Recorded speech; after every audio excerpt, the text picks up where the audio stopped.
لەسەر ئەم دوو تەوەرە میوانمان هەیە دەمانەوێت قسە و پرسی زیاتر لەسەر ئەم بابەتە بکەین. میوانەکەمان زۆر بەڕێز کاک ئومێد خۆشنا و پارێزگاری هەولێر و ئەندامی کۆمیتەی ناوەندی پارتی دیموکراتی کوردستان ڕاستەوخۆ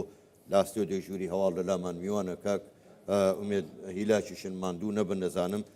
سوپاسانەکەین کە بەشدارن لەگەڵمان لەم گەشتەی ژووری هەواڵی کوردستان 24 من هەوڵە دەم بزانم بە هەولێریانە قسەتان لەگەڵ بکەم بە ئەوە دەکەم بە سەرەتای پرسیارەکان پێتان وایە ئەمڕۆ هەولێریەکان لەم کەرنەڤاڵەی ئەمڕۆ بە ئامادەبوونی سەرۆک بارزانی قسەی خۆیان کرد و خۆیان یەکلایی کردوتەوە بۆ ئەوەی دەنگ بە لیستی 275 بدن بڵێم خۆیان یەکلایی کردیتەوە وانە زۆر سپاس کاک حاکەم سپاس لە بۆماندیبوونی ئێوەش کە ڕۆڵەکی کاریگەر دەبینن لە ڕووماڵکردنی هەموو بابەتانەی کە پەیوەستن بە هەڵبژاردنەکان هەڵوێستی هەولێریەکان ئەو ڕۆ نییە یەکلا بۆتەوە بەڵام ئەو ڕۆ هەولێریەکان پەیامێکیاندا و پەیامەی کە پابەندیەتیان بە ڕێبازی و ڕێو ڕێبازی بارزانی پابەندیتیان بە هەموو ئەو بنەما ئەساسیانەی کە لە ڕابردوودا هەولێریەکان زۆر خەڵکی دیکەیان تاقی کردوتەوە لە سایە حکومڕانی پارتی دموکراتی کوردستان بابەتێکی جیاوازیان بینیوە ئەوەی کە بینیویتیان خۆیان لەناو بەرنامەکاندا بینیوێتەوە خۆیان لە ساحەبیەتی شارەکەیان بینیوێتەوە خۆیان لەناو ئارامی بینیوێتەوە خۆیان لەناو خزمەتگوزاری و ڕێزگرتنی مرۆڤەکان بینیوێتەوە خۆیان لەناو پەیامی میانڕەوی هەولێریەکان بینیوێتەوە کە یەکێک لە ئەساسیاتی خەڵکی ئەو شارەیە خۆیان لەناو ئەو بەیەکەوە ژیان و ئارامیە دەرونیە بینیوێتەوە کە دەبینین لە شوێنی دیکە بەداخەوە خەڵکی دیکە تیاری دیکە گروپی دیکە بە جۆرێکی دیکە لێرە پەخشی پەیامی بێکەوە ژیان و یەکتر قبولکردن دەکرێت لە شوێنی دیکە نائارامی دەرونی لە بۆ هاوڵاتیان دروست دەکرێتن ئەوەی ئەو ڕۆکەش ئەو پەیامە بوو کە بەڵێ هەولێریەکان جارێکی دیکە پابەندیەتی خۆیان بە ڕێو ڕێبازی بارزانی و ئەو 56,000 کەسە گزارش بوو لە زۆرینەی خەڵکی هەولێر و بە پێی پێشبینیەکانیش ئینشاڵڵا چەند ڕۆژێکمان مای ئەنجامەکان دەبینین لەوەی کە کورسیەکانی سنووری پارێزگای هەولێر بە دڵنیاییەوە پارتی بەتەنیا پارتی بەتەنیا دوو بەرامبەری هەموو هێزولانەکانت کە دەبیتن پارتی بەتەنیا دوو بەرامبەری هەموو هێزولانەکان دەبیتن و چەند ڕۆژێکی دیکەش دیشاڵە دێنێ و لێرە لەسەر ئەو ڕقەمە قسە دەکەین زۆر باشە کاک ئومێد دەست خۆشمە دەمێ بێمە سەر گوتارەکەی سەرۆک بارزانی ئەمڕۆ سەرۆک بارزانی لە گوتارەکەی چەند تەوەرێکی بووە خۆ چەند پەیامێکیە بوو پەیامی هەبوو بۆ ناوخۆی کوردستان پەیامی هەبوو بۆ ناوچەکە پەیامیشی هەبوو بۆ عێراق و ئەگەر جۆ لە گوتارەکەی لە کۆتاییەکە بە وتەکەی ئیمامی عەلی کە کۆتایی پێدان دەڵێ نابێ ستەمکار کە دەسەڵاتی هەبوو زوڵم بکە چونکە زوڵم لێکراو چاوی دەبینێ و چاوی خوۆش کراوەیە دوایی لێتان دەپێچێتەوە من دەبێ بزانم ئەم پەیامانەی سەرۆک بارزانی چ واتایەکیە بۆ هەموو لایەک بە تاکیدەوەی کە ئەو ڕۆژ جەنابی سەرۆک لە وتارە مێژوویەکەی لە دوا ڕۆژ و دوا ساتەکانی حملەی هەڵبژاردن پێشکەشی کرد گشتگیر بوون ئەوانە ستراتیژێتی ئەساسی پارتی دیموکراتی کوردستانە لە پەیامی لە بۆ پرۆسی ئاشتی لە ناوچەکەدا هەمیشە پارتی پێکگیر بووە و ڕۆڵی هەبووە بە تایبەتی جەنابی سەرۆک بارزانی لە ئاشتی لە ناوچەکەدا لە پەیامی لەگەڵەوەی کە دەستور یەکلاکەرەوەی هەموو پرس و بابەتەکان دەبی بە سەرڕای کەم و کوڕیەکانیش لە دەستور کە جەنابی سەرۆک بارزانی لە 2004 کاتێک کە لێژنەی دەستوری گەیشتن نەتیجەی کۆتایی گەڕاوە زۆر بەڕاشکاوانە بە خەڵکی هەرێمی کوردستانی گوت سەرنجمان هەیە بەڵام ئەوەی هەیە ئێستا لەو زەمەنەدا لەوە زیاتر بەدەست نەدەهات سەرڕای ئەو سەرنجانەی هەمانە ئێمە پابندین کە تا ئەو ڕۆکەش هەرێمی کوردستان بە سەرۆک بارزانی پارتی دیموکراتی کوردستان پابندن بە دەستور و خەڵکە دەبینین پێشێلکاری دەستوری دەکاتن لە عێراقیش ئەو زوڵم و ستەمەی لەژێر سەقفی ئەو دەستورە لەژێر سەقفی ئەو عێراق نوێی کە لەسەر هەرسێ تەوەری هاوسەنجی و سازان و هاوبەشی بەڵام ئەو بنەمایان باشە کاک ئومێد سەرۆک بارزانی دەڵێ مرکزیت قبول ناکرێت قبولیشی ناکەین عێراق بە مرکزیت نارچێ بەڕێوە دەبێ بگەڕێنەوە بۆ دەستور دەبێ بگەڕێنەوە بەڵێ بەتاکی دەبی بگەڕێنەوە پێمان وایە هەڵبژاردننی ئەو جارە کە ئێستا دێمە سەر ئەو بابەتەش کە پارتی دیموکراتی کوردستان لەسەر چ ئاساسێک بەشداری لە هەڵبژاردنەکە کردێ جەنابی سەرۆک دڵنیایی لەو کەسانەی کە دەیانەوێ عێراقچی دیکە زەحمەت نەبینیتن دڵنیایی لەوانەی کە ئەوانیش ناڕازینە لەو ڕەوتەی ئێستا لە عێراق حکومڕانە و کە میلیشیا و بە جۆرێک لە حکومەتێکی ئەوە نییە دامەزراوەیی نییە بۆیە گرنتی وەرگرتنی عراقی نوێ دوای ئەو هەڵبژاردنە پێمان وایە دەگەڕێنەوە سەر ئەو ئەساسەی کە عراقی نوێی لەسەر بنیاد نراوە. پارتی دیموکراتی کوردستان ئەو ڕۆنیە مرکزیت ڕەتەکاتەوە. پارتی دیموکراتی کوردستان لە ڕۆژی دامەزراندنیەوە لە 46 لە ڕۆژی هەڵگیرساندنی شۆڕشی ئەیلولەوە مرکزیت و خۆسەپاندنی ڕەت کردوتەوە لە پێناو بەدەستێنانی مافەکان لە شێوازێکی دیموکراسی و ژیانێکی شکۆمەندانە. پێمان وایە ئەنجامی ئەو هەڵبژاردنە لەبەر چ گرنگە لەبەرەوە گرنگە دەگەینە قۆناغێکی دیکەی قۆناغی جێبەجێکردنی دەستور لە 2004 سەرەتایەکی نوێ دەبێتن. لۆیە گرنگە هەرێمی کوردستان بەهێز بیتن، لۆیە گرنگە ئەو لایەنانە بەهێز بن کە هەویە و ناسنامەی هەرێمی کوردستان ئەوان نوێنەرایەتی دەکەن، نە ئەوانە بن کە بکەونە ژێر سەفقاتی مەشبوه و ڕێکەوتنی مەشبوه و بینیمان زۆر کەسی دیکە نوێنەرایەتی هەرێمی کوردستانیان کرد لە عێراق، بەڵام ببوونە نوێنەری ئەوان بەعکسەوە لە باتی نوێنەری خەڵکی کوردستان بن، نوێنەری ئەوان بوون دژی هەرێمی کوردستان. پارتی دیموکراتی کوردستان پێی وایە عێراقی نوێ دەگەڕێتەوە سەر ئەو ڕەوتەی ئەو کاتی عێراق بەرەو ئارامێکی زیاتر دەست. زۆر باشە کاک ئومێد، جگەر لە پارتی دیموکراتی کوردستان لە بانگەشەکەی کە ڕووی بانگەشەی بۆ عێراق بوو ڕاستکردنەوەی دەستور جێبەجێکردنی مادەی 140 نەهێشتنی ئەو زوڵ و زۆرەی لە خەڵکی کوردستان دەکرێت، بەڵام بانگەشەی لایەنەکانی تر بۆچی بە ئاستێکی دەبێ بڵێن بەداخەوە بە ئاستێکی زۆر نزمیش ڕاستە و خۆت دژایەتیکردنی پارتی هەرێمی کوردستان، نەهێشتنی هەرێمی کوردستان، ڕووخاندنی حکوومەتی هەرێمی کوردستان هۆکاری ئەمە چییە؟ بۆ زەنی ئەگەر خۆمان خاڵی بکەین سام خۆم خاڵی بکەم لەوەی کە پۆستێکی حکومیم هەیە و ئەندامێکی پارتیمە وەکو هاوڵاتیەک لە پەیامەکاندا ماهیەتی هەموو لایەکت لە بۆ بەدەر دەکەوێتن. ماهیەتی پارتی دیموکراتی کوردستان کوردستانی بەهێزە، شەراکەتی حەقیقیە، هاوسەنگیە، دەستکەوتەکان و پارێزگاریکردن لە دەستکەوتەکانە بەرەو پێشەبردننی دیموکراسیەتە، ئارامیە لە بۆ عێراق، نوێنەرایەتیکردنی ئەندامەکانی دیکە دیفاع لە مەزلومەکانی عێراقیش بکەن و خەڵکی دیکەش لە بەرامبەردا نەڕابردوویەکی هێچی کرد بێتن بژێڕتەوە و نە ئەو بنەما ئەساسیانەی کە هاوڵاتی دەبێتە مایە سەرنجیان لەلایەتی ئیدعای بکە، باز لە ڕووخان دەکا، باز لە تێکدان دەکا، باز لە کۆمەڵێک بنەمای نالۆژیکی دەکاتن، بینای خۆیان، بینای تێفکرینی خۆیان، بینای هەنگاوەکانی خۆیان وێنا کردیە و دیوار کردیە لە بەرامبەر پارتی دیموکراتی کوردستان. ئەو شەڕەیە کە ئەوان لە بەغدا لە ڕابردوودا وەکالەتی خەڵکی دیکەیان کرد، ئێستاش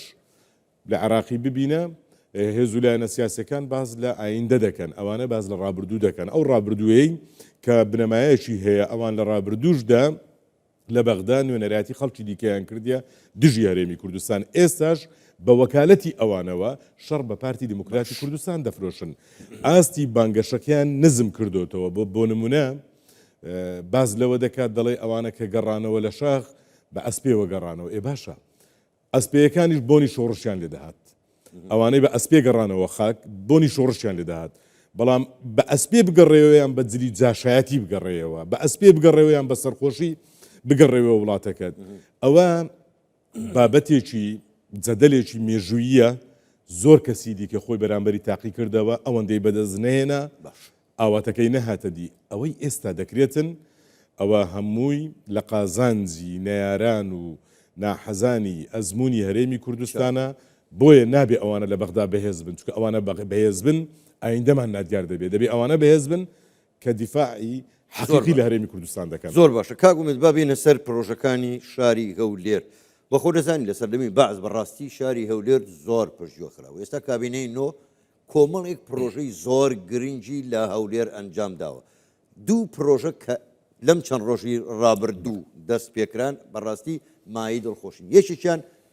پرۆژەی پشتێنەی سەوزایی هەولێر، ئەوی تریشیان پرۆژەی ڕێڕەوی ژیان. من دەمێ بزانم جەنابەت هەولێریت ئەم دوو پرۆژەکانی کەنا لە ئایندەیەکی نزیکدا چی لە هەولێرە گۆڕێ؟ خۆ ڕابردوو ئەوانەی لە هەولێر کرانە لەگەڵ ئەو دوو پرۆژەی جەنابەت باست کرد، ئەوە لە لای خەڵکی هەولێر ڕوونە. پارتی دیموکراتی کوردستان لە ساڵی 96ەوە کە لە هەولێر حکومڕانی ئەساسی بووە، یەکەم شت هەوڵیدا ئارامی، دووەم شت هەوڵیدا ڕێگری لە دز و زەردەی، لە مافیاگەرایەتی، لە تێکدان و دەستبردن لۆ جیرفانی خەڵک، لە نەتیجەدا شکۆی هاوڵاتی و پارێزگاریکردن و لەگەڵ ئەوەشدا پێشوەبردننی کاروانی خزمەتگوزاری لەو شارە. ئێستاش پارتی دیموکراتی کوردستان بنەما ئەساسیەکانی خۆی لەسەر ئەو بابەتە ڕنگڕێژ کردیە. 3 ساڵ پێش ئێستا نە زۆرتر ئەمن ناگەڕێمەوە مێژوو هەولێر لە چ دۆخێکدا بووە 5 ساڵ پێش ئێستا هەولێر چەندین کێشەی ئەساسیە بوو کێشە ڕێگاوبانیە بوو کێشەی ئاو بابەتێکی زۆر قوڵ و مێژوویە مە لەو ماوەیەدا کتێبێکمان لە پارێزگای هەولێر چاپ کرد لەوەی کە لە زمانی عوسمانیدا هەولێر بەڵگەنامەکانمان گەڕاندەوە نزیک بە 200 ساڵ پێش ئێستا لە هەولێر کێشەی ئاو هەبووە کێشەی لافاو هەبووە هەموو ئەو بابەتانە لە ساڵانی ڕابردوو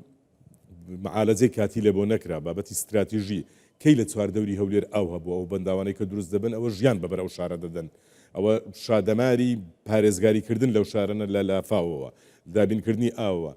سەرۆک وەزیرانی هەرێمی کوردستان کابینەی نوێیان پرۆژەکانی استراتیژی بوون کێشەی کارەبا چارەسەر بووە کێشەی ئاوی هەولێر کێشەی ئاو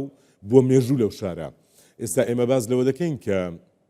لە بۆ 30 ساڵ بەڵام ئەو 30 ساڵە نەک 30 ساڵ و یەک ڕۆژ کێشەی ئاو سەر هەڵەداتەوە نەخێر لە ماوەی 30 ساڵی دیکە هەولێر هەندی گەشە بکاتن ئاوەکەی بەشی ژیانی دەکاتن بنمونە 3 پرۆژەی ئاو هەیە لە مێژووی شاری هەولێر لە هەموو زەمانەکانەوە 3 پرۆژەی ئاوی هەیە لەو شارە یەکێکیان لە زەمانی حکوومەتی هەرێمی کوردستان کرایەکەی فرانسەیە دووەکەی دیکە لە زەمانەکانی زۆر کۆنەوە کرایە هەر سێکیان ئەو پرۆژەیە کە ئێستا لە کابینەی نوێمی حکوومەتی هەرێمی کوردستان کەوتە خزمەتی هاوڵاتیان دوێنێ جەنابی سەرۆک وەزیران بەشی دووەمیشی کردەوە 20,000 مکعبە لە سعاتێک ئەوانی دیکە بە هەر سێ پرۆژەکە 10,000 مکعبە لە سعاتێک یعنی لە مێژووی هەولێردا چەند ئاوی پێدەگا دوو بەرامبەر پشتێنەی سەوزایی هەولێر بابەتێکی زۆر گرنگ و ستراتیژیە لە هەولێر دەباتە قۆناغێکی دیکە جارە پێشەم شتێک هەولێر وەکو سنتەری شار تەنزیم دەکاتن جوگرافیایەکەی دیار دەکات چی دیکە هەولێر فراوان نابێتن بە پەرتو بڵاوی خاکەکەی پارێزراو دەبیتن ژینگەی شارەکە پاک دەکاتەوە دیمەنێکی جوانتر بە شارەکە دەداتن لە نەتیجەدا گۆڕانکاریەکان و لێکەوتەکانی گۆڕانکاری کەش و هەوا تا ڕادەیەک بەرگەی دەگرێ و ڕێی لێ دەگریتن لە نەتیجەدا سەدان و هەزاران دەرفەتی کار دەڕەخسێنیتن بە تایبەتی لە بۆ دەرچوانی کۆلیژەکانی کشت و کاڵی کە ئێستا کە ڕەوازی لەسەر نەمایە ناچن بخوێنن لەو شوێنە کە پیان وایە ئایندیان نادیارە لەوێ دەرفەتی کاریان لە بۆ دەبێتن ڕێڕەوی ژیان ساڵی 1970 ئەوێ سنوورێک بووە ئەو کەندە دروست کرایە لەگەڵ کەندە سروشتەکان تێکەڵ کرایتەوە لە بۆ ڕێگریکردن لە لافاوی هەولێر بووە ئێستا ئەو کاتی زیاتر لە 10 کیلۆمەتر ئەو ڕێڕەوە لە سنتەری شار دوور بووە ئێستا زیاتر لە 10 کیلۆمەتر دوای ڕێڕەوەکەش سنتەری شارە ئەو ڕێڕەوە ڕاستە قۆناغێکی بچوکی دەست پێکردی بەڵام زۆر فراوانە ئەو ڕێڕەوە بە چواردەوری هەولێردا دەسوڕێتەوە نزیک بە 20 کیلۆمەتر دەبێت 22 کیلۆمەتر دەبێتن لە قۆناغی یەکەم بەشی چەپەکەی دەست پێ دەکاتن کە لە پشتی هەولێری نوێ و پشتی شاوێستەوە دەست پێ دەکات دەریاچەیەکی دەستکردا دواتر دێتەوە ناو کۆڕنیش دواتر لە ڕێگای کەرکک دەریاچەیەکی دیکە دەبێت لە ڕێگای مەخمور دەریاچەیەکەی دەبێتن ئەو ڕێڕەوە ژیانێکی نوێ بە بەرشاری هەولێر دەداتن و هەولێر دەباتە قۆناغێکی زۆر گرنگەوە زۆر باشە کاک ئومێد ئێستا هەموو لایەک باش دەزانێت هەولێر چەند گەشەی کردووە بەڵام پرسیار ئەمەیە لە ئایندە کابینەی داهاتووی حکوومەتی هەرێمی کوردستان کە پێک دێ چی لە هەولێر دەکات هەولێر ئێستا بۆتە ناوەندێکی گرنگی دیپلۆماسی و بازرگانی نەکەر لە عێراق لە ڕۆژهەڵاتی ناوەڕاست کاک حاکم هەولێر بەپێی دوایین سەرژمێری خۆی ئێستا ژمارەی دانیشتوانی 2,700,000 کەس بەسەرەیە تا ئەوڕۆکە کە من و تو قسان دەکەین 344,000 ئاوەرە و پەنابەری تێدایە نێردەی دیپلۆماسی دەیان و سەدان تێدایە کۆمپانیاکانی لە شارەکانی دیکە خەڵک ئارام نییە و ئایندەی بەباشی نابینیتن گەورە کۆمپانیاکانی شارەکانی دیکە لە هەرێمی کوردستان و لە عێراقیشەوە ئێستا لە هەولێر کارەکەن هەموو ئەوانە سنگ و قورسایی هەولێر نیشان دەدەن ئێمە هەمیشە باز لەوە دەکەین پێگەی هەولێر ئەنی هەولێر لەوە دەرچوەکو شارێک ڕاستە خەڵکی هەولێر جێگای شانازینە لە قڵچی و شارەنە بەڵام پایتەختە سیفاتەکات و سیفات و سیمایەکانی پایتەختی تێدایە کە هەرچی دێتە ئەو شارە لە ڕۆژی یەکەمیەوە هەست بۆ ناکە خەڵکی ئەو شارە نییە کابینەی دێم لە ئایندەدا بە پشتیوانی خودای گەورە بە ستراتیژیەتی ئەو بنەمایانێکە کابینەکەی لەسەر دروست دەبێت بە ڕۆیا و دیدگا فراوانەکانی دوورمەودای جەنابی سەرۆک وەزیران هەولێر دەکەوێتە قۆناغێکی دیکە هاوشانی شارەکانی دیکەی هەرێمی کوردستان لەناو دوو کەوانە ئەگە خەڵکی دیکە ڕێگری نەکەن چکە بەداخەوە ئێمە ئازار دەچێشین کە هەندێک سنوور نەتواندرە لەو ماوەی ئەو چەند ساڵەدا وەکو پێویست خزمەتیان بکرێەوە خەڵکی دیکە بوو کە قۆرەخکاری پرۆژەی تایبەت هەیە بۆ ناوچەکانی تری بەڵێ بەدڵنیایی حکوومەت یەک پاکەجام باشە جەنابی سەرۆک وەزیران هەموو هەوڵەکانی خۆیدا هەرێمی کوردستان بریتە لە زاخۆ تا خانەقین بەناوچە کوردستانیەکانی دەرەوەی ئیدارەی هەرێمی کوردستانی هەوڵ بدەین خزمەتی زیاتری بکەین ئەلەوێ زانیمان چێ ڕێگریمان دەکا بەڵام ئەوانی دیکە کە لە ڕابردوودا باشە ئێستا باز لەوە دەکەن کە زۆر جار باز لەوە دەکرێت کۆیە وەکو قەزایەک باز لەوە دەکرێت کە فەرامۆش کرا کۆیە فەرامۆش نەکرایە ئەگەر کۆیە قەزایە کە سەر بە پارێزگای هەولێرە و پێیان وایە ئێمە فەرامۆشمان کردیا ئەی چێ کەلاری فەرامۆش کردیا ئەی چێ دەربەندی خانی فەرامۆش کردیا ئەی چێ هەڵەبجەی فەرامۆش کردیا ئەی چێ سلێمانی فەرامۆش کردیا ئەی چێ ئیدارەی ڕاپەڕنی فەرامۆش کردیا وازحە نەداهاتەکانیان بەکو پێویستی ناوە ناو خەزینەی دەوڵەت و خزمەتی ئەو شارانە بکرێ نەباقەکان پارەی تێدا بۆکو هەولێر و دووەکو و سۆران و زاخۆ بتوانن بەشێک لە داهاتی خۆی